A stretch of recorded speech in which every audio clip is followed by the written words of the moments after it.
Good evening. A warm welcome to King's Place for this special event organised by Intelligence Squared and eBay. Bit of housekeeping first. There are 2 emergency exits this evening, there, and also if you have a mobile phone, could you make sure it's on silent, please? I'm Jemima Kish. I've been covering technology and media for 12 years. I've been at The Guardian for 8 years, although at The Guardian it doesn't count until you're in double figures. And I now head the technology editorial team. Now, if anyone knows the answer to the question about the future of the high street, it is this esteemed panel of business leaders, entrepreneurs and creative thinkers, which would be Ben on the end there. On one hand, there are gloomy headlines about the death of the high street, boarded up shops, failing businesses, and a sense that we're losing a focal point for our communities. On the other, we have a very tech-forward population, a thriving startup scene, and a generation that thinks web first. We can buy anything we want, anytime, online. We already have click and collect, we have location services that will tailor a service to us according to where we are, and fascinating augmented technologies as well, that can do things like let us imagine what a sofa would look like in our lounge before we've even bought it. But where does this leave the high street, which for centuries has been the focus of our local communities? Will technology kill off the high street completely, or just save the best of it? And how would these changing trends and habits change town centres in the next 50 years? So meet our panel that will help answer all of those questions. To my right, Paul Todd is eBay's Vice President of Marketplaces in Europe and a veteran of the .com industry with roles at Google and also at McKinsey's technology strategy practices. Welcome, Paul. Thank you. Simon Mottram, welcome also. Simon is the founder and chief executive of the cycling sportswear brand Rapha. You've dressed Team Sky, Sir Bradley Wiggins and Chris Froome, amongst others, which is not unimpressive. And before starting Rapha, you were a director of brand consultancy at Interbrand and a partner at a number of agencies. To my left, the former CEO of Wix, Iceland, Focus DIY, and also the author of Sold Out, Who Really Killed the High Street, and now High Street advisor to the Labour Party, Bill Grimesy. Welcome, Bill. And last but not least, Bill Hammersley, formerly of The Guardian parish, former technology reporter for The Guardian, no less, and The Times, contributing editor at Wired, and introduced the word podcast to the world, which you may or may not know. And also, didn't you build the first blogs at The Guardian on movable type back in the day? I built all the blogs and comment is free, so I basically broke The Guardian. I'm sorry about that. He doesn't look old enough for any of this stuff, but yes, ladies and gentlemen, our panel, round of applause, please.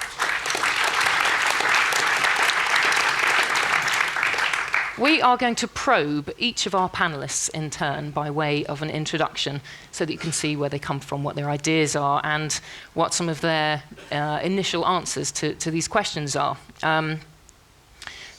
We also, after this, we'll want your questions, so please do think and start brewing those for our panel. You can follow Intelligence Squared, our hosts, on Twitter. The hashtag is up to your left. That is IQ2HighStreet. And feel free to tweet as we go along, of course. So to start the debate, Paul. Yes. Welcome. Thank you very much for joining us. The high street is dead. Long live the high street. Is that true? What's your take? So my starting premise is that there is or people have a fundamental anthropological need for physical shopping and for physical interaction within communities around that shopping experience. So it's not going to go away. But coming back to the premise, it's clear that shopping has gone through multiple evolutions over the years. The development of the supermarket, which drove scale, out-of-town shopping centres, format innovation back into city centres, all of that has happened. And it's clear that the high street right now, as you said in your intro, is challenged significantly. And the shopping street, the high street as we know it, I think, kind of won't survive in its current form. But it will be reborn because of that anthropological need of people to go shopping. It's enjoyable and it's a kind of fun thing to do.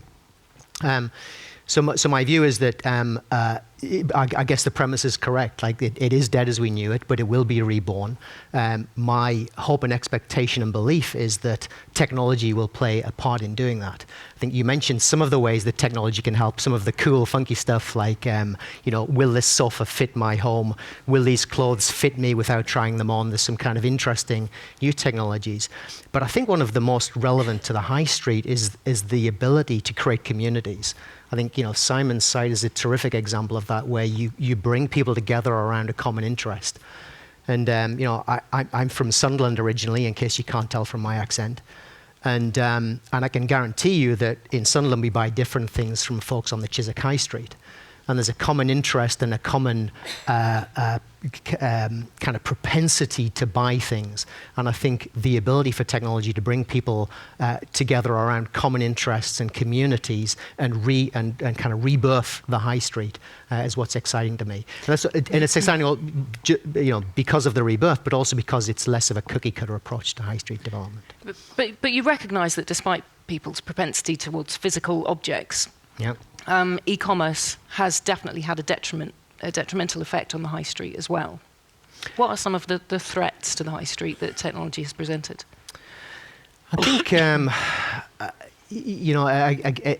every threat is an opportunity, right? Which is that I think, people's use of technologies can be positive or negative depending on how they're embraced.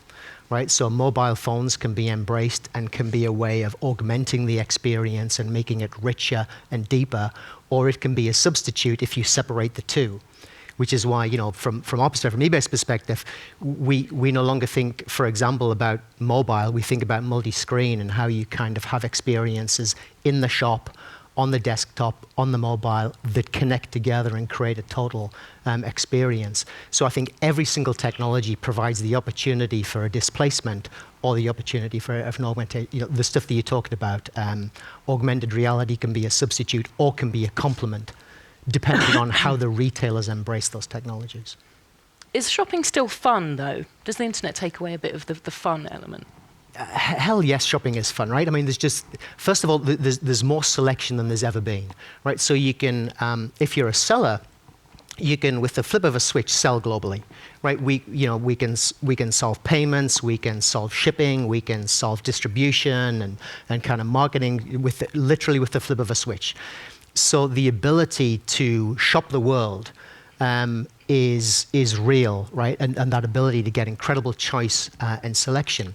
Then in terms of physical shopping, there's more innovation starting to happen than we've ever seen before. So pop-up, Box Park down the road here, right, is pretty interesting. Pop-up stores, the use of technologies so that it's less about sales per square foot, 2D shopping, how much inventory can you jam onto the store, to 3D shopping, how can you extend the shopping experience by using digital techniques.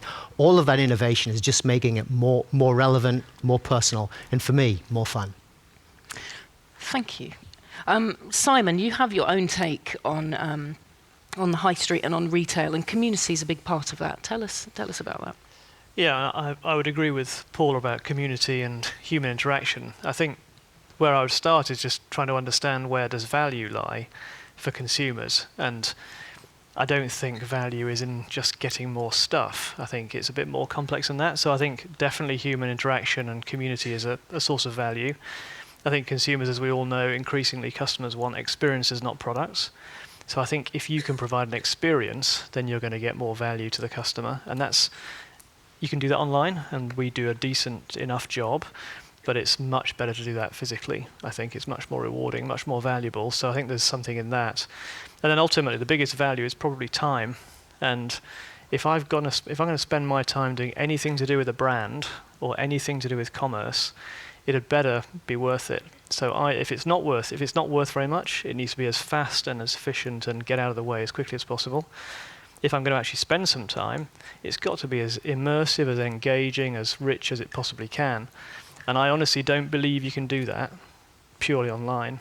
The other the other point I'd make is that I think value is accentuated and maximised when you focus on what matters most.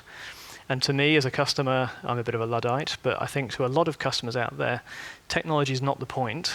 What really matters is what the bigger idea as to why you're doing something. So for our point of view, our customers want to be riding their bikes. They want to be dreaming about it. They want to be talking about it. They want to be potentially buying products about it. But it's about riding the bikes. It's not about a widget that tells them about riding a bike. So technology needs to get out of the way and help support that as a platform. You did things an unusual way around in that you started with a web business and moved to a physical business. Yeah. Where did that concept come from? Well, we're a niche business, so I suspect in this room there are a few cyclists. There's probably a few more than there would, or many more than there would have been 10 years ago. But even now, if you wanted to be in the cycling business, it's quite hard to do that in one city, in one country. So we are absolutely the product of the internet. We couldn't have done Rafa without the internet, so we definitely started from that point of view. But it was that way around. We had to reach a niche audience all over the world, and technology allowed us to do that. But from day one, it was always a physical business. So we launched with a month-long exhibition in the East End of London, which cost a lot of money and was very physical and very sort of straightforward in that, there was no retail going on in terms of technology. It was just people coming and looking at some great exhibits and watching the tour on TV. But it was really important to be physical even from day one. And all the way through, we've tried to make it as physical as possible. So even though we're a technology-based business from day one, we're also a physical business. And how do you decide which location to set up in? Because you have some lovely locations so far. Yeah, we don't. Traditionally, retailers it would be sensible to start dominating a city or a region and grow out that way. I'm very nervous about that because overexposure is a real risk for us. And we've got customers all over the world, so it makes more sense for me to do London followed by New York, followed by Sydney, followed by Tokyo, than Shoreditch followed by Ealing, followed by Kensington, which is what most other retailers would do. And this wonderful word omnichannel. Can you describe how you join up your web and physical channels? We don't do it very well. We barely do it at all. I'm sure you do. I think we're probably like most people. We actually talk about it a lot and we think about it a lot, but actually what really affects the customer isn't very profound. We join them up by being passionate through all channels, and that's about as far as it's got us so far. This year we're investing a lot of money in trying to put the technology in to do it better. But it hasn't really held us back. So we're always looking at how it can add things, but we're not desperately worried. So yeah, we're not a fantastic technology showcase. Okay, watch this space. Okay, Bill, you've been doing this for 45 years in the retail sector. Do we get too nostalgic about the high street? Well, as a public, we do. The question is often posed. What do you want to do with your high street? And everyone says, oh, we want it back the way it was. Well, the fact is, you don't, because you don't shop there, okay? And we need to get used to that. The future is about understanding the kind of stuff that's just been mentioned about time and value that technology is going to assist with in a great way, and our town centres and high streets need to adapt to that new world in a very different way, and it's not going to be driven by shops. They will be a part of it, but they are not going to be the main driver. That sounds intriguing. I think we'll have to dig into that later on. What does this mean for the diversity and the evolving role of the high street? What does it mean for entrepreneurs and small retailers specifically? Well, providing we can get the local authority and the politicians to start being visionary, what it will mean is that they will start to do 20-year plans for their high streets, engaging with technology, fully wired high streets, no black spots, 4G, and everybody engaged in that community, and the word community is big and important. Our town centres and high streets will thrive in the future as community hubs with more housing, education, health, leisure, entertainment, arts, crafts, and some shops. Okay, so not no shops, but and some shops. And that will all be wired up, all be local community. If it can be local economy as well, that's a plus point. There are some towns like the transition towns around the UK that are already doing that, and they're doing it quite well, and that they need to do it better. And you can get the local economy thriving, because there is a statistic that says if you got local entrepreneurs in a locality, the money stays in the locality, whereas if you bring in a national chain, guess what? The money goes out of the location. So about the local economies is very important. So the community hub is at the heart of everything that I've been trying to do since writing Sold Out, the advert, by the way.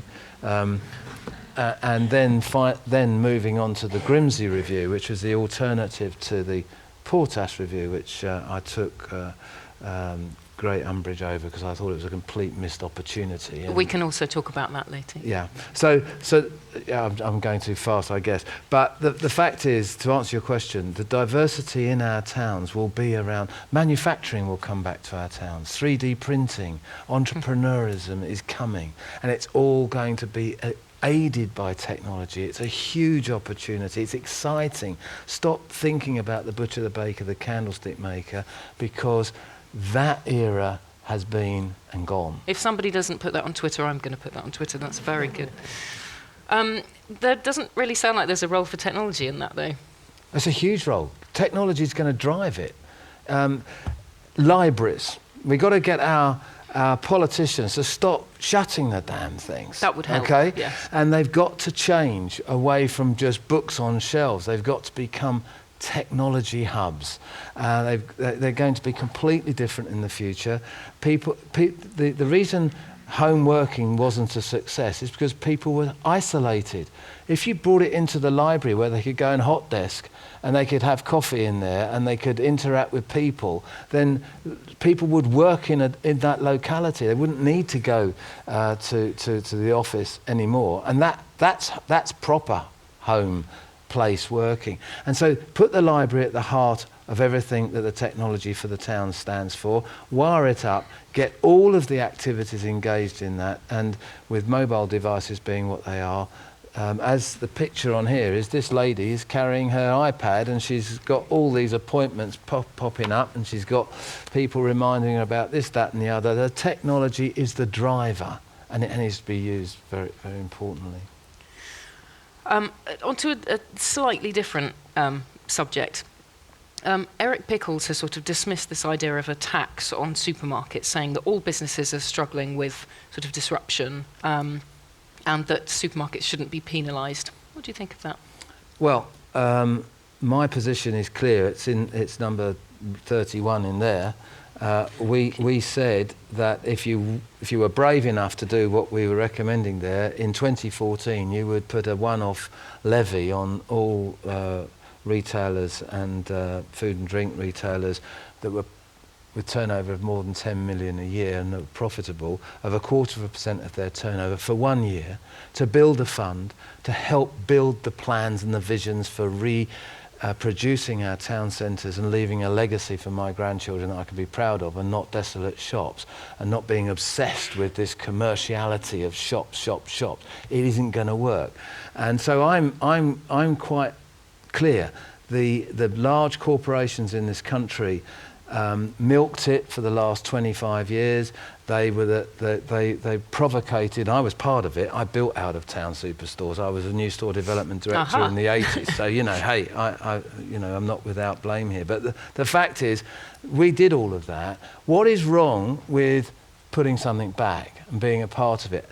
Now, I agree with it, providing that money is used for that purpose. If it's going to be used to plug local authority budgets that have been ripped apart by the austerity programme, and it's going to be a continuous every year tax, well, that's nonsense, and I agree with Pickles there. But actually a one-off, get the large corporations to help us rebuild the UK, rebuild local authorities, local communities and local economies for the 21st century, then I'm right there.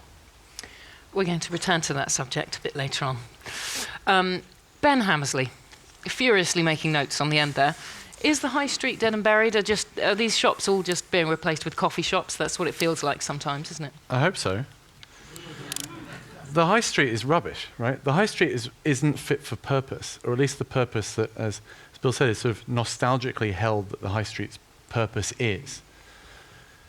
If you think of all of, there's this old vision of the central thoroughfare of a small English market town where you would take your entire family, husband and wife and 2 little moppets, and they would do their weekly shopping on a Saturday afternoon, and they would go from butcher to grocer to candlestick maker because they buy a lot of candles, and they would go along and they would go to a nice toy shop and maybe peer in through the window in an old-fashioned sweet shop perhaps, and they would go on along their way, and it would be this, and we should hark back to this time. But that sort of shopping is rubbish. It's just not very good. We live now in a world where we are cash and time poor, and we want to demand much greater choice, and we either live out of town and have cars, or we live in the inner city centre where we have to rely on public transport. And all of those things added together means that for the vast majority of your shopping, either an out of town supermarket or an internet delivery is by far the best thing that has ever happened to you, right? As you know, I just had a daughter 7 weeks ago. She's gorgeous. She is gorgeous, and so. That's my granddaughter. Indeed, so the same sort of thing, right? And I'm sure there are many babies associated with this room, right? And they're all gorgeous. Let's just establish that. Yeah. Okay. But my beautiful daughter, she seems to shit for a living, basically, and so we order an awful lot of nappies and wet wipes and all of that sort of stuff. And I live in King's Cross. If I had to spend my time going to the supermarket and bringing back the hundreds of nappies that we require, and the washing powder, and all of the stuff, and all of our weekly shop, and carrying it through the centre of London, as the proponents of the nostalgic high street would have me do, because it's somehow morally superior to do that, then my life would be ruined, basically. As would everybody else who lives in the centre of town, or lives out in some suburban village somewhere, who drives to Waitrose or Asda or Sainsbury's or whatever once a week. So we have to look at the actual value of our time and effort and money. And so we have to say, well, what is the purpose of the high street now? And so I'm entirely with Bill. In my mind, cities are the center of civilization, are the things that make humans the most human thing, right? Living in the countryside is akin to being slightly lower down the evolutionary scale. You live in the... I'm very happy with my domestic arrangements, but thank you, Ben. Well, you and squirrels. Yeah. But cities are the height of civilization, and the high street is the center of that civilization. And so we should be looking at repurposing the high street away from this sort of dull quotidian habit that we have to have of shopping once a week, and move it more towards the higher purposes of life, the higher purposes of civilization. Now, you said earlier, I had to write it down because you said that we have an anthropological need to go shopping. I really hope that's not true. I think we have an anthropological need to hang out and discuss things and meet in cafes and look at beautiful things and look at beautiful people and have romantic weekends and be human. That's an anthropological need, and that's what the high street is for. It's for all of the other things that aren't shopping. Now, yes, there are some shops, Rafa is a particularly good example, a lovely place selling lovely, lovely things, and that has a different social role than going around Tesco's and getting your weekly groceries. So they will always be a place for those very beautiful shops, finely curated pop-ups. There's a wonderful talents in London now curating pop-ups and all of those sorts of stores, and they have a real social purpose. But the human need for shopping is entirely fake. We have a human need for beauty and connection and art and romance, and that's what the high street should be for, and good coffee as well. And the shopping bit, we can outsource out to Amazon and eBay and Ocado, and we can get on with doing the much more fun things in life. if you can be succinct, I would love to ask you about the naffness of some forms of technology. So, you know, the sofa in your living room thing and the, I don't know, the designer dress you could try on virtually. You know, the idea's great, but it's just really naff, isn't it? I mean, the promise of the technology is so far from what it actually delivers, isn't it? It is, in that all of the things that it's been used for so far, it's missing out the additional social things that you get from that purchasing experience. So going shopping with your friends, trying on dresses, the value you get is in the interaction and the trying on the dress. The dress itself is really sort of a useful souvenir of the experience. So currently, all of that sort of augmented reality and a super multimedia high-class stuff, that's really been used on the wrong type of purchasing, because it's not adding any value.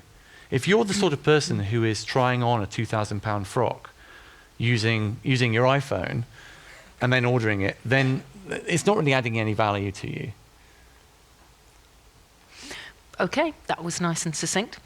Okay, we're going to open the debate up now with more voices from the panel kind of piling into each question, and your voices as well. Can I just have a show of hands as to whether anyone has already percolated a question? There's 1, 2, 3, excellent. Okay, we'll do a couple of questions on the panel and then we will open the mic to the floor. But we have ushers in the stalls who have a roving microphone, so they will bring you the microphone. Can you please stand up and then say your name and where you're from? We don't want to embarrass you, but it just is much nicer on camera. First of all, to whoever would like to take this, it feels that there is a revival, and has been for some time, of physical goods, of craft, of the farmer's market, of even Etsy, which, although it's online and has been around for a very long time, is celebrating craft and uniqueness. And it also feels like this is a response to, you know, the kind of impersonal nature of shopping online. So where is this going, and what impact does this have on the kind of uniqueness and more craft focus, or at least the more personal nature of the individual high street? Well, Go on, Bill. I'll kick it off. I Yeah. mean, let's be clear about this. The arts, the crafts, and that kind of cottage type entrepreneurial stuff has a huge future in each location. But where I totally disagree with you, I'm Excellent. afraid, is that what will happen in the future is big malls are coming. They're coming big time, trust me. They will be the future. And my granddaughter, who's also lovely, she's 7, she is proficient on an iPad. And she's going to grow up with technology, and she'll be so used to it that by the time she gets to 18 and wants to shop with her mates for clothes, she is not going to go to a store that's got racks of clothes and be faced with a fashion industry which is seasonally based, which buys from the Far East, that starts with prices up here and winds up down there. That's all going to be old hat. The model is going to change. She's going to go to a big mall. It's going to be great. It's going to be white lights. It's going to be an experience. Not customer service is old hat. Experience is what it's about. She's going to go in there, she's going to sit, and there'll be hologram catwalk in front of her, and these models will come wearing the clothes that she and her mates want to wear, and they'll be able to change the clothes as they're walking towards them. So mix and match it, design their own stuff, stand in front of a mirror and be wearing it. But this technology exists today, but it is not very good. It's a bit flat. It will by then stretch with her, so it'd be like she's wearing it. Well, why wouldn't she just, if she's in a mall, why wouldn't she just put it on? She'd just take, because you have to have stock. You can be a different model. Working capital is going to change.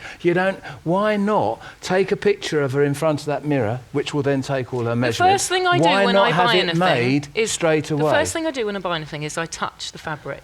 That's the first thing If I do. Steve Jobs was still alive, by then, these things will have gooey screens, and they will change the material. we have to get our mind This has not around. been leaked from the production line, to No, the no. best of my knowledge. But we have to get our mind around that technology is a facilitator for a new experience and a new way. Don't replicate the way you want to shop with racks of clothes. I take your point in regards to the purchasing of clothes activity that's part of shopping. But my point was that the purchasing of clothes activity of clothes shopping is actually a very small part of clothes shopping. When your granddaughter is 17 years old and is going to shopping malls, she's not going to shopping. Although she's going to buy clothes, she's actually going to look at boys while she's buying clothes. No, I understand that, and I will be behind her like that. But the fact it's the secondary things that we no, I miss agree out with on. that. But the experience that she will have with the music pumping and it'll be great. She will then take these photographs. She'll go skiing next door in the ski dome, or she'll do whatever she's got to do, and she will buy it 2 days later. And it might be something she's designed. There won't be any stock held. The working capital for fashion retailers will change dramatically. And why won't it bring back manufacturing to the UK and be made and then delivered straight to her home? That's what the future, and that's just in fashion. If you translate that into food, you're right. Why the hell do you want to go shopping for cornflakes and stuff like that? People will stop all that, but fresh food, that's the future. And then fresh food emporiums in town centres with restaurants around them and experts, that's fun. What's your take on all this? Are they being too reductive on the experience of the high street? Because this is actually forgetting the web. So I think, so first of all, I don't think there's a single answer. People aren't all the same, and people have different modes of shopping, right? So we aren't all in the same mode when we buy things. And things that we don't care about, like nappies, we might just want to order online. Things that we do care about that have a story for us, we might invest more time in. And I think the rise of the examples that you mentioned, the arts and crafts, some of the fashion examples, are about story. And I think Simon mentioned this in his introductory comments, which is I think now people want to express themselves often through the things they buy, through the experiences they have, the holidays they go on, the stories they can tell, whether it's about the boy that they met at the mall or there's something associated with the item that you buy that allows you to express yourself in some personal way, and that's about story, and that's the essence of experience, and I think that's what shopping will become. Now again, is it going to become shopping for when I'm buying nappies? Not so much, right? When I'm buying that kind of like that personal thing that's going to go on the shelf at home that I want to tell a story about, that comes from Nepal and is made by the local artisan, then there's a story around it that I can connect to. And I think it's the search for story that's driving a lot of these new experiences. That's what you're really good on, isn't it? Well, that's definitely what we do. Yeah. And a lot of what's been said I completely agree with. I don't know, much as I like the fact that we're heading up Maslow's hierarchy of needs and we should all be self-actualizing all the time, I actually quite like stuff. And Rafa isn't about pushing stuff. And the picture on the front of Bill's report there of a woman with an iPad and an armload of stuff just for the sake of stuff, I hate that. I hate that whole idea that it's an all-consuming kind of digitally connected crazy thing that you're almost opening your mouth and shoving things in. Having said that, I quite like product, and really well-made product, as in your question, artisan, craft-based, but not in a sort of hokey way, beautifully finished product, whether it's clothing or anything or food, is a wonderful thing. And I don't mind that it's not self-actualizing, that it's somewhere around simple pleasures, but I think it's really valuable. So I don't think... And I really enjoy shopping. I don't think it's the purpose in life, and I think we should be just celebrating art. But sometimes I get a real buzz from going shopping, and what makes it a real buzz? It is story, it's human interaction, human touch, it's time to spend doing it, it's me feeling like I'm in control. All those things that we know about, they do work, and people do quite like it. But yeah, there is definitely a problem of too much stuff and too much poor quality and people producing, as Bill said, to immediately put on sale, and just proliferating around the world. So I agree with quality. Do you remember? I think that one of the things that's sort of coming out in this debate already is that there's definitely a social split You know, if I go a couple of miles in that direction, I can stand outside the Rafa store and I can gaze in at the things I'd really like to buy. It's actually a cycle club, I should point out. So, We don't do stores because we're not really about shopping. the branding, I can stand outside One the man's branded cycle club is experience. another man's cycle store. Exactly. I can stand outside the branded experience Emporium, and then I can go around the corner to Whole Foods and spend a £5 on an apple, and you know, and then I can sort of walk down Bond Street and I can buy the £1,000 jacket and then I can Be vetted to go into the Victoria Beckham store. indeed, and then I can go into the Apple store and buy a beautiful Apple device on which I can order my unique Etsy product. If I go, and that's because I'm that sort of person, privileged to be in that sort of position to be able to do that sort of thing. If I go equidistant north of here, and I'm in Wood Green, then there is nobody on Wood Green High Street. You know, there's nobody on Tottenham Lane going, well, you know, I'm looking for my artisanal Primark t-shirt. You know, it's. I think we have to be very careful when we're talking about the high street that we don't mean Regent Street, Bond Street, and Oxford Street, and oh dear, what are we going to do about all these Starbucks? And actually, we should be talking more about Clacton and all those, you know, and Margate and all of those dying towns. And the reason the high street is dying is said to be dying is because the very definition of the people who live there, they're seen politically as consumers. And the idea that if they're not shopping, or if that area of that particular city is not being used for commerce, then they are failing as people and the city is dead. Whereas in fact, out-of-town shopping centres and in e-commerce delivery, as something to save money and time for the poor, is something that we should celebrate. And we should instead take those high streets and say, you know what, this isn't for your bespoke, you know, experiential, super hologram-based, expensive thing. I'm only going to buy one thing every year and that one thing is going to be the perfect object, sort of philosophy, but instead rebuild those communities and turn people from consumers into citizens. And that's, for me, is the future of the high street. Now, the centre of London, inside Zone 1, that's a completely different world to the rest of the country. And we can talk about Zone 1 and sort of fancy goods as much as we like, but actually the future of the high street is in those places that nobody here would be seen dead in. You have substantially preempted one of the main talking points that I wanted to initiate for the evening, which is that we know that 23% of the country, according to Martha Lane Fox's figures, either can't or won't use the internet for basic services. 23%. So we are very much a kind of privileged, we may be a majority, but that is a very sizable minority of people. So yes, that should definitely always be a factor. It's still early days in the technology development. I think these things that we're talking about, big malls and those experiences, will come. And the people that live in Wood Green will aspire to go to them.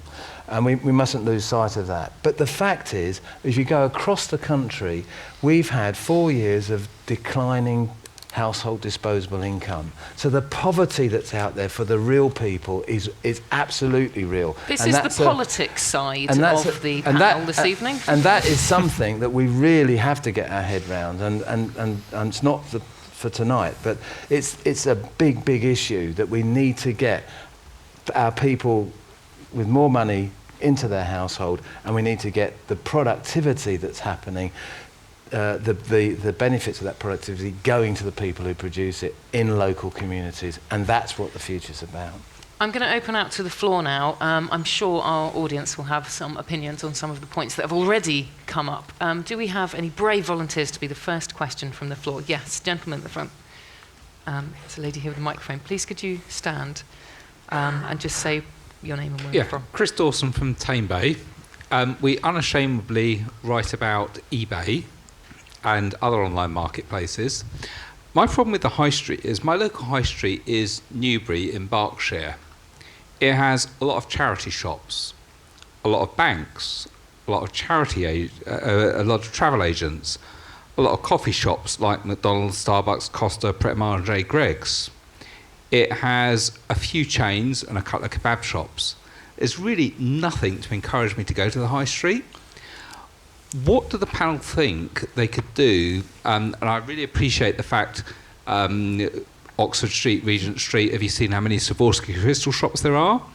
What would actually encourage me to go to the high street? Because quite frankly, there's nothing there. And if I go to Newbury, it's the same as Reading, it's the same as Basingstoke. There's really nothing there apart from a few chains and charity shops, banks, travel agents, coffee shops, charity shops. I'm sure the same could be said for most high streets Most of around the high country. streets. Yeah.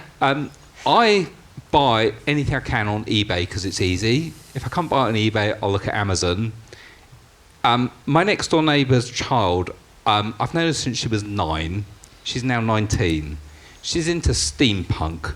I don't even know what steampunk is, but you should see the high-heeled shoes she bought off eBay on my account. I can't get them in the high street. Where am I going to go shopping with her? How did she buy them on your own? Never mind. She comes around to my house, she says, I want them, and I put my password in and she buys them.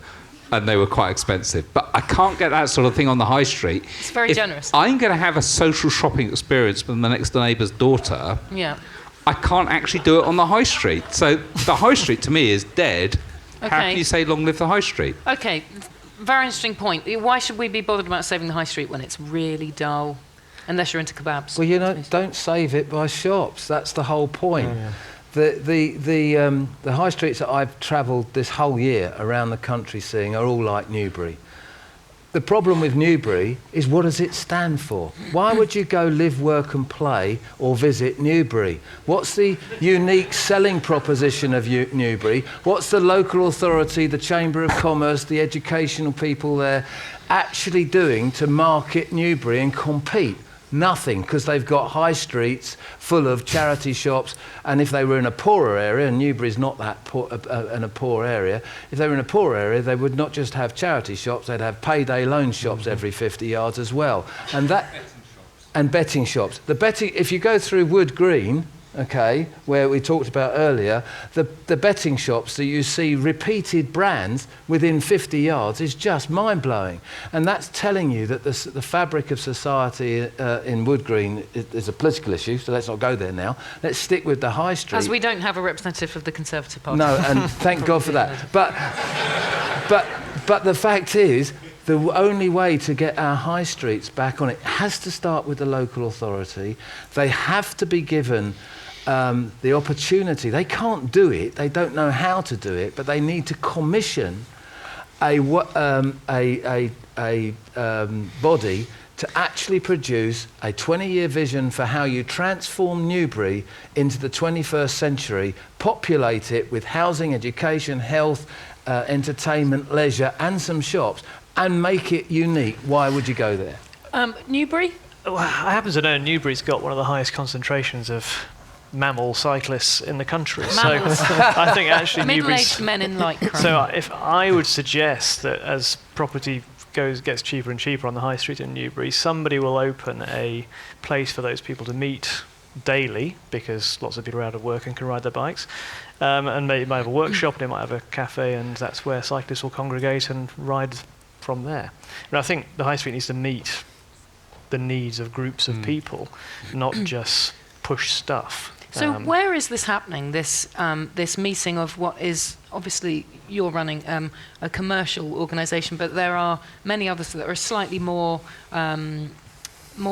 purely community-led and community-run, and it's more about, excuse me, bringing people together for the benefit of the community rather than for making money. Is this... Totnes. Yeah, I went to college. I lived in Totnes for a very long time. They're doing it. It's Bristol. Camden have got a bid. Bristol's doing it. Bristol's doing it very well. The mayor there is quite inspirational. All of these things come from a realization that is sort of goes back down to the 60s in Jane Jacobs and her writings about the city. Urban theory basically saying that you need to have mixed use. So the thing that would save Newbury and many other city centres in the UK would be to have people living there. And that's one of the things that's happened over the past 20 years, is a hollowing out of the city, where if you look at all the great cities in the world over the past couple of thousand years, whether you're talking about Paris or Renaissance Florence or New York, you know, as it was growing up, you had shops you have sort of 5 or 6 story buildings, shops on the ground floor, offices on the second floor, rental accommodation on the top 3 floors. People actually living there, whereas in many of the inner cities of the UK, and certainly in London, very few people live in the city centre. And so there isn't any scope for these sorts of local organisations or local shops or any form of community building or anything like that. So especially in London today, if you go out to sort of Eaton Square this evening, you'll notice it's almost completely dark. Nobody lives there. It's rubbish, right? And if you go to the City of London on a weekend, again, it's rubbish because there's nobody there.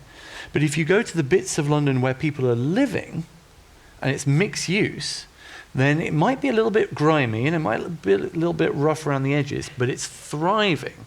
And that's what we need to have with these towns, is people actually need to be living in the high street rather than living in the villages outside, and I know you do, but, you know. Yeah, so I'll let that one lie.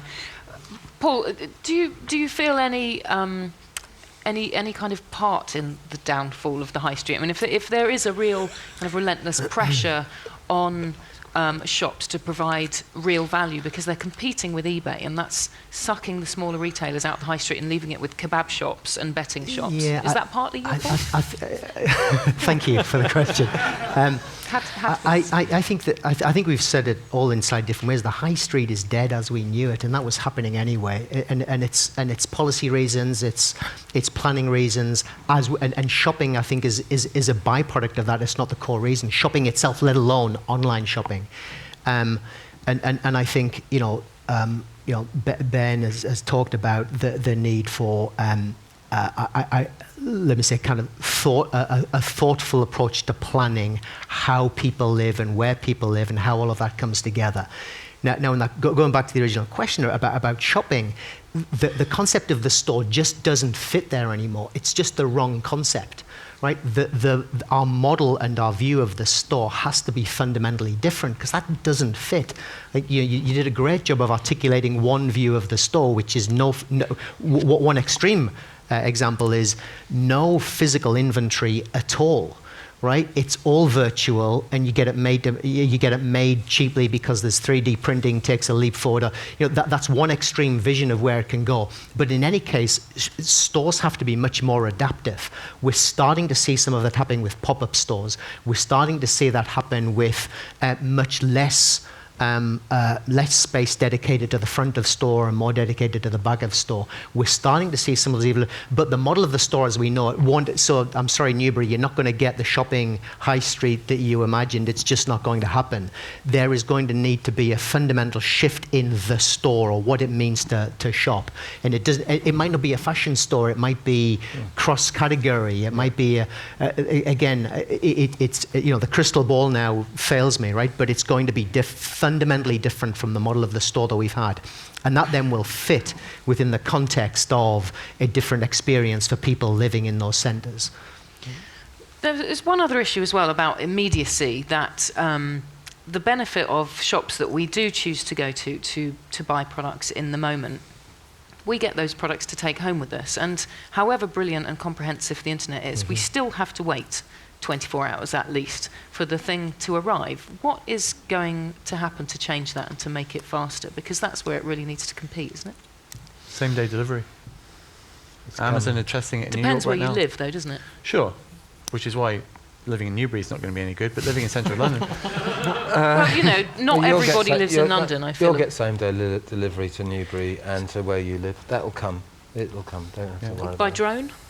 Wow, let's not go there. I mean, because I don't know. But one thing that I am clear about, and this is maybe a clue for Newbury, is that when I get to 80, which is in 17 years' time, there will be twice as many 80-year-olds in this country as there are today, and we're not planning for it. And by the way, we have most of the money.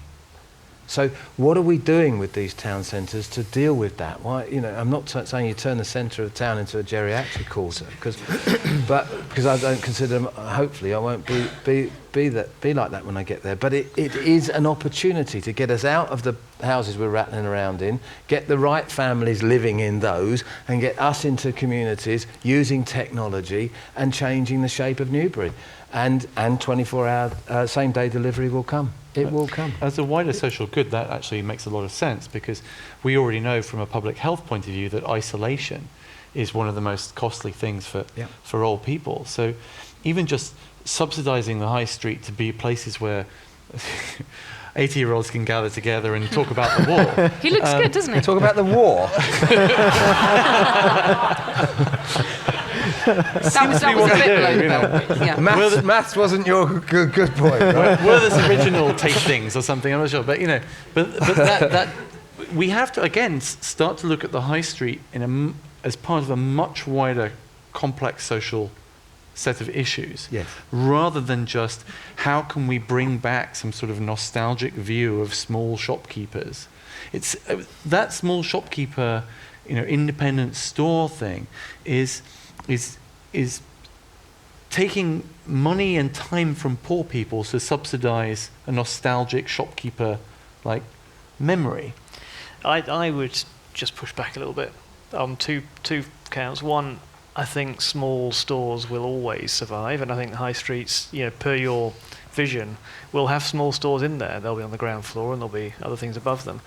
And I think that's where people with more time do often meet other people and congregate, and wandering down the street and seeing the candlestick maker was part of community, and it did happen, and it wasn't necessarily a bad thing.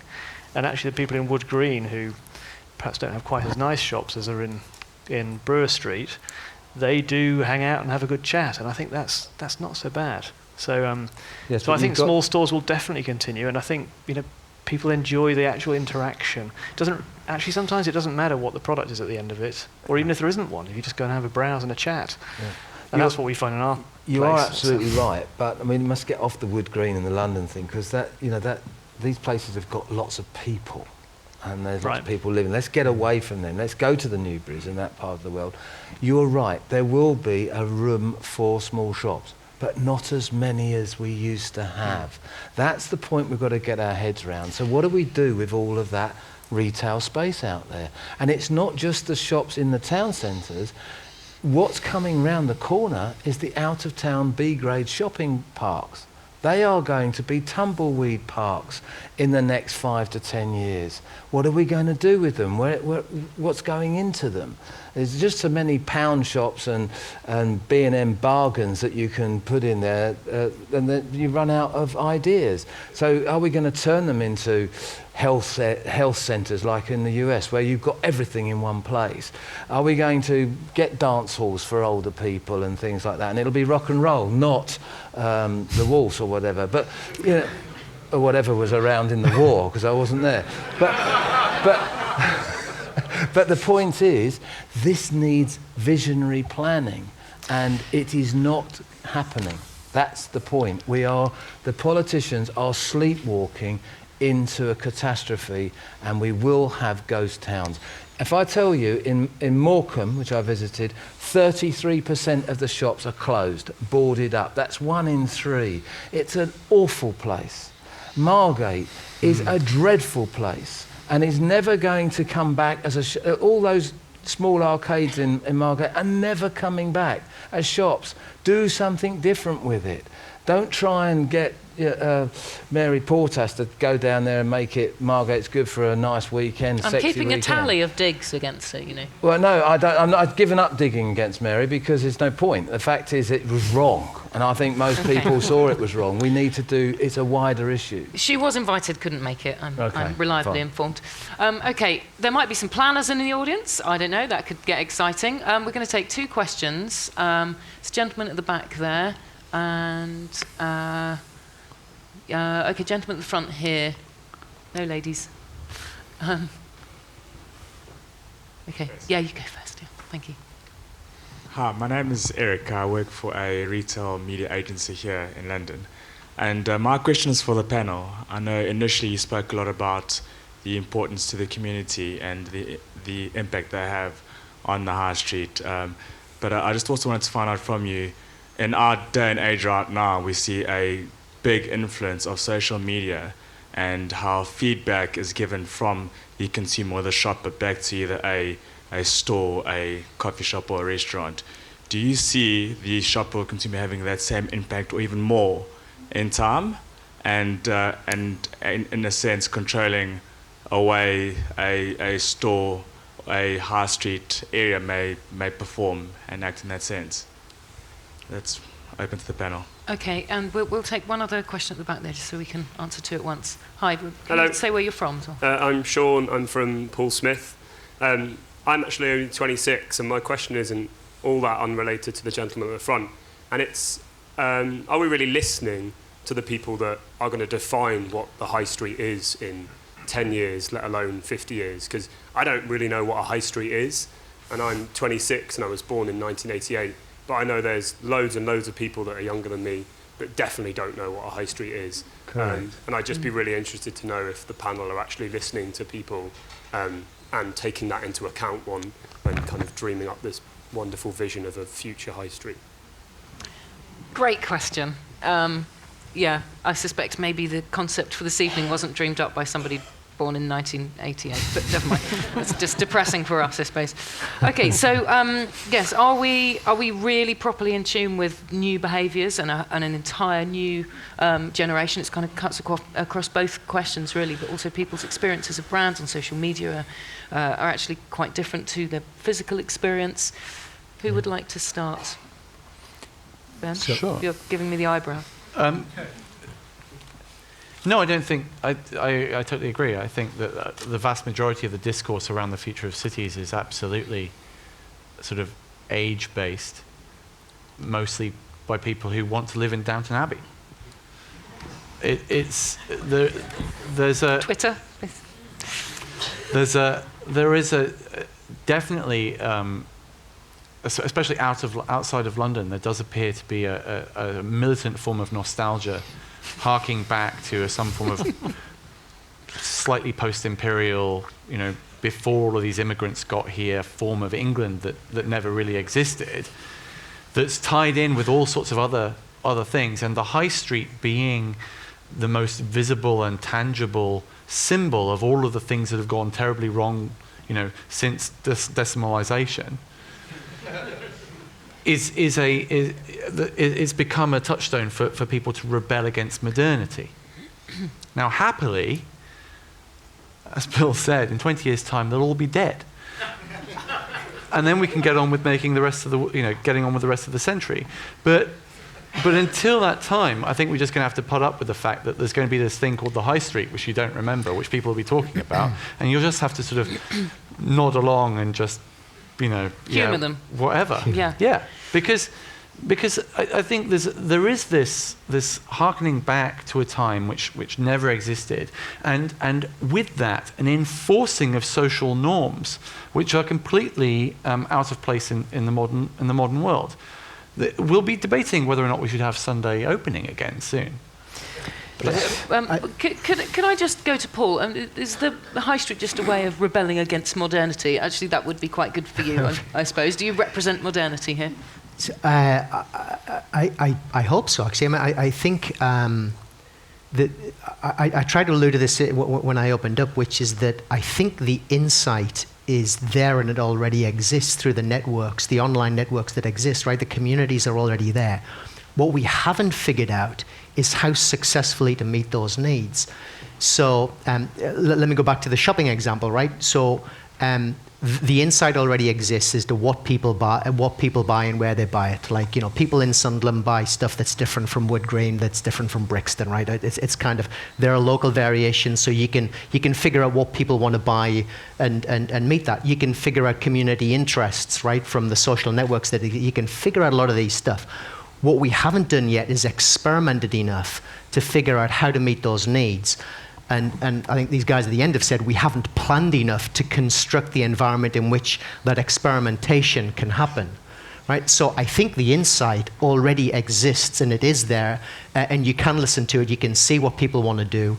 The bad news for the 26-year-olds is, as yet, you don't earn enough. And the 80-year-olds, are the folks that are going to have more purchasing power, and so there will still be a bias away from you guys for about 50 years until you're in that situation yourselves. So, but again, I think the insight exists in terms of interests, purchase preference, how people want to live. There are enough examples. We haven't constructed the environment in which those things can actually happen, though. And the fact that there are 1 in 3 boarded up shops in Morecambe is just testament to that. There's no experimentation at all happening in Morecambe or Margate or any of these cities. You confessed that you didn't think you were very omnichannel. But, is this the language of somebody born in 1988? I mean, or are they just perhaps not your core I suspect market? they don't talk about omnichannel either, because I don't think many people do. No. I think the high street is just it's a metaphor, isn't it? And it's a simple premise to get people talking. And I suspect what we mean by high street in the question is a physical place, not a digital place, where people come together to do various things, and we've talked about what those things might be, and some are worth more than others, and commerce might not be the most important one, but it's there as part of it. I'm interested in why younger generations can't be part of that debate, and I think it is wrong that they're not. I don't want them to debate it, though. I just want them to do stuff. I think the reason most people don't do anything with those boarded shops in Morecambe, because there are young people in Morecambe, and there are young people in Totnes, is because people who own the property aren't prepared to let it for anything less than a punitive rate.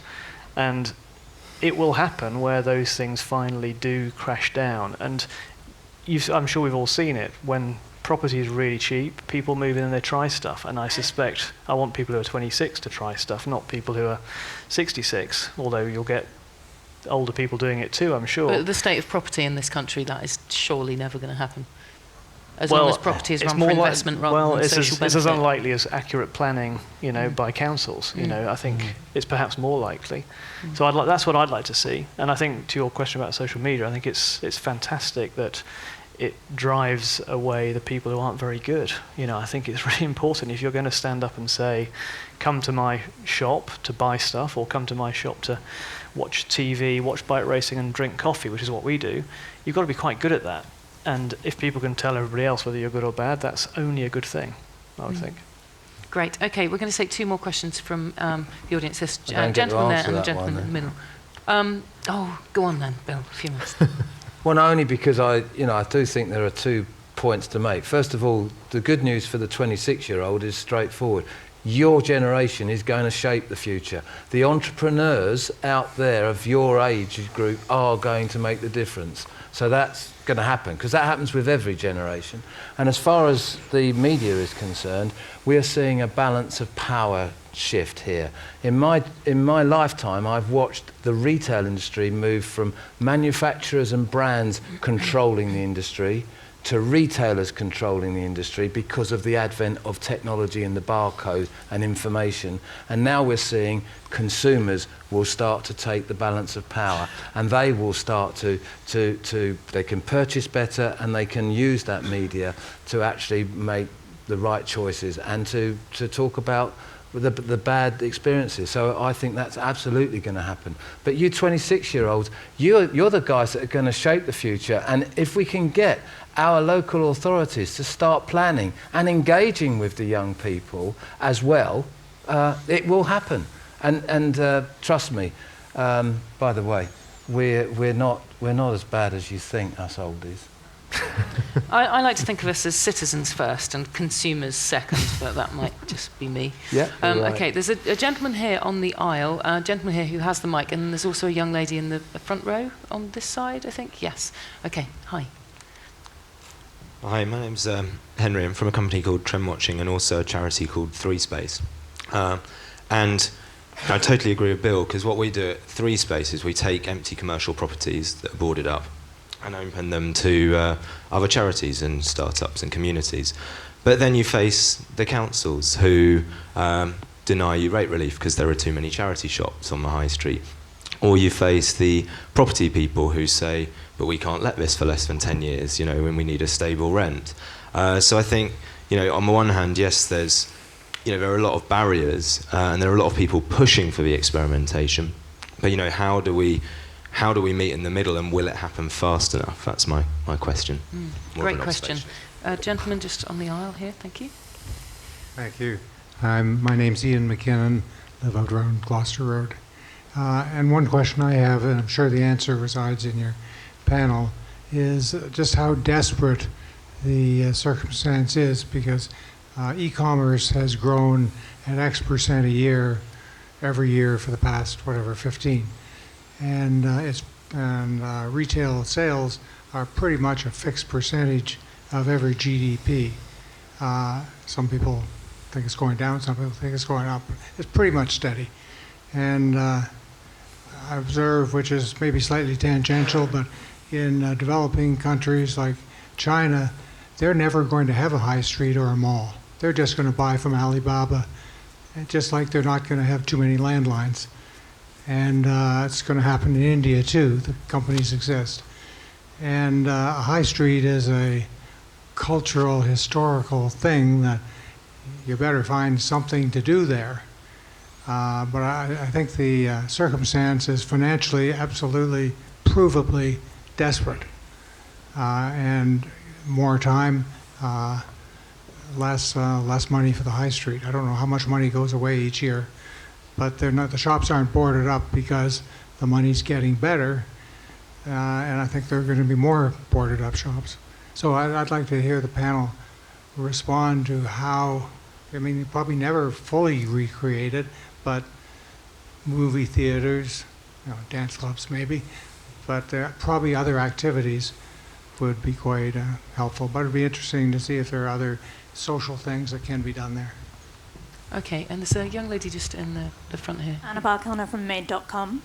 I very much do believe in the high street, despite Made.com being a pure play financial retailer. And we have small physical presence in a couple of places. And we'd actually love to have more, because I really agree with Ben's original point early on this evening about how there will be a need always for physical, beautifully created shops, very much like Rapper's approach. So it's kind of already been asked already, but I think what is the single biggest thing we can do, in my opinion, is making it affordable for retailers, whether they're pure play or bricks and mortar, to be existing on the high street. And perhaps there's even a debate for coffee shops, etc., to be overpaying, and for retailers that have that great immersive experience to be underpaying, to make sure that the high street is sustainable still. So just interested in your views on what you think the biggest impact can be. Sounds like a gradiated Tesco tax, that, but maybe we'll get onto that. Okay, so first of all, there's a question about the difficulty of securing more affordable rents for more socially positive, non-commercial projects. Then there was the point about just the overall gloominess of the sector and loss of revenues and what could possibly be done to turn that around, or is it inevitable? And yes, and then also what can be done to make things more affordable for retailers? Anybody? Paul? So there's a lot in there. I would maybe pick up on the investment point first, which is growth. Growth solves a lot of problems. It doesn't solve all problems, but it solves a lot. And the last 5 years have been very tough for most countries globally. Even China's slowed down relative to what it was, but particularly kind of tough in Europe. And that reduces, that just means there's less disposable income to spend, more shops are going to go by the wayside. Perhaps that was inevitable, it's probably been accelerated. But the investment dollars to go in regeneration and rebuilding just aren't there yet until the economy grows. So your point about slowing growth rates is a fundamental issue. Now, when the investment dollars come back, Bill made a comment earlier about how taxes or how money is used and invested, and growth provides the dollars, but it doesn't give you the solution on how well it's spent. And I think the debate tonight has been around how to provide the right incentives for the right mix how we can take this. So again, the insights, the data already exists on what people want, how people want it, how you get a mix across ages. We haven't got the experimentation framework, we haven't got the investment framework to allow that to happen. So one, growth will help. It'll provide more investment dollars, but we don't yet, I think, have the framework for how to invest those dollars successfully. I think we have to. All of the questions are predicated on the idea that the best possible use of the high street is for commerce. And we really need to reassess that conclusion. Because although growth might get us back to that space, given the state of the global economy at the moment, we'd be better off making plans for there being no growth at all for the foreseeable future. It's a sad fact, but we do have to sort of start to make that assumption. And so we then have to say, well, okay, we've got these places, as I said earlier, which are at the focal point of cities, the focal point of towns, the sort of the historical center bits of civilization. So what are the best uses for these places? And there are lots of different best practices around the world. So you've got the cycling clubs, and you've got the cafes, and you've got the places for debates and the places for arts. And if you go to, say, Amsterdam, they have the shopfront childcare places, and you can have libraries, and you can have all sorts of different things. We can go around the world and we can say, if this is the center of our community, and we have a limited amount of space, how are we as a community going to spend this space? And how much of that space should be dedicated to shopping and commerce? And how much of the shopping and commerce are we going to throw out into out-of-town places on brownfield sites or into the cloud, into the sort of out of sight, out of mind type stuff? The inner city high street, the very core of our communities, can be spent in a better way. And once we free ourselves, and specifically once the politicians and the local policymakers free themselves from the assumption that commerce is the best possible use of cities, then we will have a much better place to live and a much better country. And that doesn't depend on positive growth, because we might not ever have positive growth again. I mean, seriously, maybe for another 20 years. So we've got to find something else to do. Have you ever had any run-ins with planning departments about sort of change of use or any battles to open sites where you needed them? Yeah, every time. And okay, it costs, that's not encouraging, is it? And we're a business with income, so if we find it hard, I can only imagine how hard it is for a charity or a less commercial concern. Always, it's almost impossible, I would say. And a bit like with my house, which I'm developing at the moment, the temptation is to avoid planning completely and just go rogue and just do it. But that's hard to do on the high street. I completely agree, and I would like to believe that we could have joined up citizens and government where we do start to have those conversations and make things happen. I think the internet does help in a way. On the commercial side, I think it helps, because the only reason we can do stores now or cycle clubs is because we made enough revenue through selling through the internet that gave us the capital to be able to invest and the security that these rapacious landlords are looking for. So I think on a small scale that can happen, and I think we'll see more online retailers starting to invest back in bricks and mortar. But that's not going to cure the problems, and that's only the commercial bit. So we haven't really talked very much about mobile tonight, and I kind of feel like you can't talk about disruptive technology without talking about mobile. Contactless payments, for example, are just one way in which almost our behaviour around shopping is. I don't know about anyone else. This might be a guilty confession, but when I use contactless, I barely even look at the amount now, which is terrible, isn't it? Or is it? I don't know. Maybe that's great for retailers. Can we talk about specific technologies and whether these might, or how these are changing consumer behaviour? What's kind of exciting there? Is contactless something that you're excited about? Absolutely, yeah. I think payment techniques in general and removing the friction. By the way, it is a bad thing that you don't check the total. You should check the total. I think it's just me, that is sorry. a bad thing.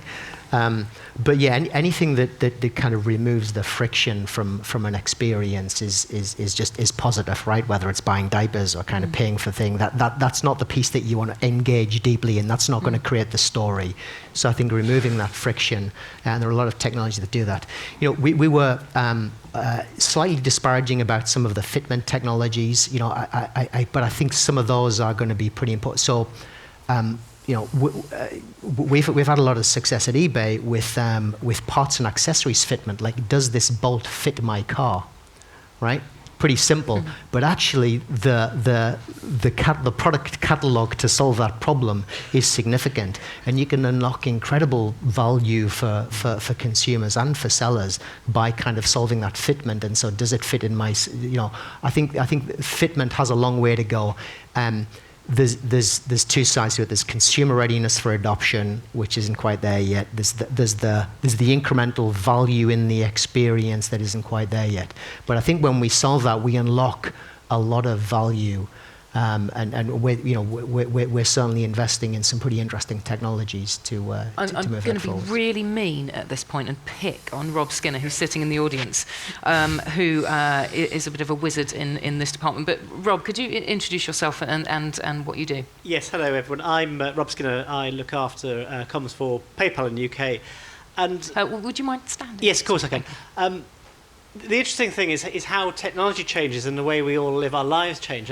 And the way that, in many ways, we can never predict the future, much as we pretend we can. And the original vision behind PayPal, for those of you who don't know, was to beam money between Palm Pilots. Remember Palm Pilots? So that dates it straight away, doesn't it? So I think one of the key things for us is that we talk about technology. We're a technology company, and indeed, obviously, eBay is. But the most important thing that technology can do is to just do stuff. Most people don't obsess about technology. So, you know, however life changes, making stuff work is really, really important in ways we can't imagine. And the other thing is that often people deep within companies, technology companies, retailers, it's what consumers themselves want to do. And sorry, I shouldn't really call people consumers because we're people. But also, you know, we take things in ways that companies can never imagine. So texting, for example, was never really dreamt up particularly by the mobile phone companies. You know, it was something that people using mobile phones in those early days in the 90s decided they wanted to do. So we shouldn't pretend we have all the solutions.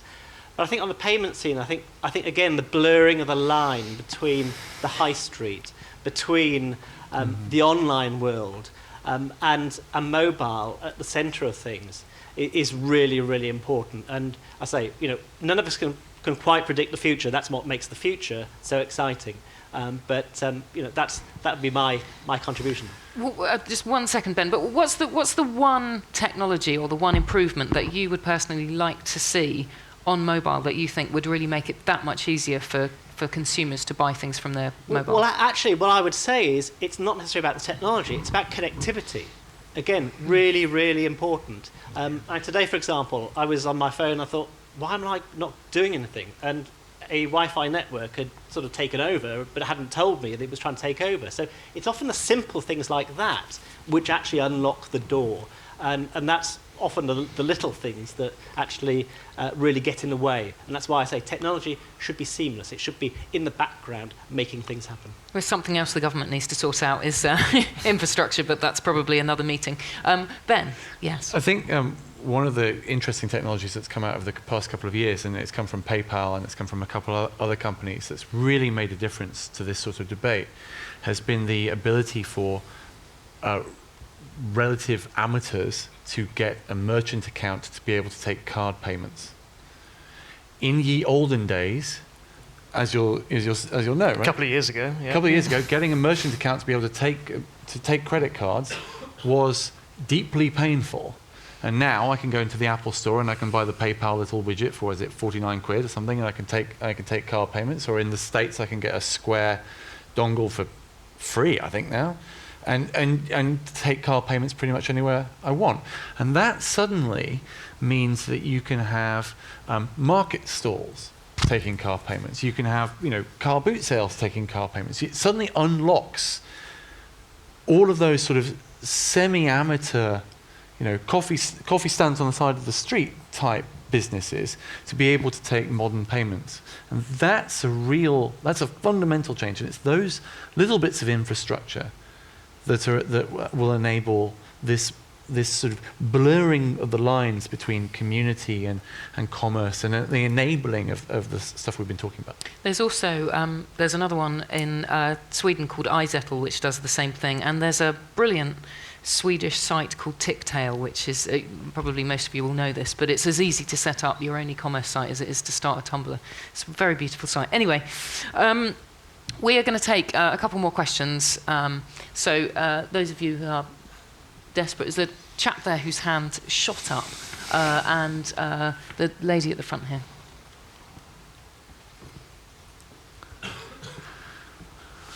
Hi, I'm Tom Beardsworth. I'm a retail reporter from Bloomberg. I have a question that probably applies more to one member of the panel, but sort of do chip in.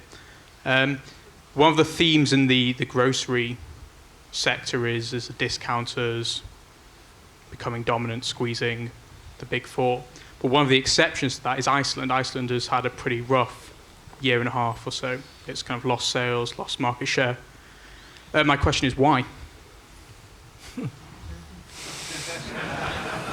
Mum doesn't go to Iceland. Mum doesn't. Does she shop at iceland.co.uk? Well, I mean, I can't comment as to why why Iceland's having a bad time. I don't have anything to do with the business now. And I mean, Iceland is a business that you wouldn't have invented with a blank piece of paper, would you? A frozen food business like that. It's run by an entrepreneur who's extremely good at what he does, but it's caught by the austerity hit on household disposable income, and the fact that the discounters have moved in, and once the supermarkets respond with pricing on the key on the known value items, the key items, they just lose out. So once milk goes behind a lower price, they can't meet. They lose out. But I think that the more important question is that in the next 5 to 10 years, one of the big four will disappear. I mean, that is a fact. Will it be Tesco? No, I think it'll be Sainsbury or Morrison's. They will fail. Now, why do I say that? Again, sorry about this 26-year-old, but if you have to learn from experience, and when I was growing up, Woolworths was the biggest retailer in this country. When it went bust, it was still the biggest retailer of confectionery. So please don't believe that you have a right to exist. You will know this, that each day you reel out your products, you are dependent on what you're doing that day. Your heritage is important for your branding, but if you're not doing the business that day, you've had it, and it's got to be relevant for the consumer. And of course, it goes back to the previous questions about property, which I don't think got really answered. The fact is, our property and landlord community in this country, ranging from the very big ones through to the disparate private landlords, have a wake-up call. It's coming big time. And if the local authorities had good plans about what to do with that place, they would compulsorily purchase this stuff and not allow them to have it boarded up to be used for other stuff. And that's the key. Our properties have to change. And as far as the grocery market is concerned, I think the players like Iceland will struggle in the coming years. But because I think Tesco will get put back together. I think that it's obvious what needs to happen. I think Dave Lewis will get the money to do it. Young lady, just a second front row here.